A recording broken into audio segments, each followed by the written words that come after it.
तर थोडक्यात सांगायचं म्हटलं तर सन 2024 ते 25 या आर्थिक वर्षात आपण एकूण 6,181 सभासदांना 550 कोटी रुपयांचं सर्वसाधारण कर्ज, तातडी कर्ज, तारण व गृहकर्ज असं टोटल वाटप केलेलं आहे. 550 कोटी हा खूप मोठा आकडा आहे. 104 वर्षाच्या इतिहासात हे सर्वात मोठ्या प्रमाणात वाटण्यात आलेलं आपल्या सभासदांना वाटलेलं कर्ज आहे. तर या 550 कोटी वाटण्यात आलेल्या कर्जामध्ये सर्वसाधारण कर्ज सन 2023 ते 24ला 409.04 कोटी रुपये होतं. त्याच्यामध्ये सन 2024 ते 25मध्ये वाढ होऊन ते 514.73 कोटी म्हणजे थोडक्यात सांगायचं गेलं तर 105.69 कोटी रुपयांची याच्यामध्ये वाढ झालेली आहे. त्यानंतर तातडीचं कर्ज सन 2023 ते 24 गतवर्षी 9.46 कोटी रुपयांचं वाटण्यात आलं होतं. यावर्षी सन 2024 ते 25मध्ये ते 20.86 कोटी म्हणजे याच्यामध्ये 11.40 कोटी रुपयांची वाढ झालेली आहे.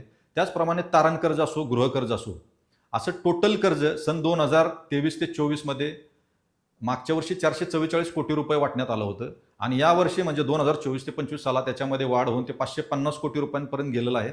म्हणजे याच्यामध्ये 106 कोटी रुपये आपण वाढीव कर्ज वाटलेलं आहे.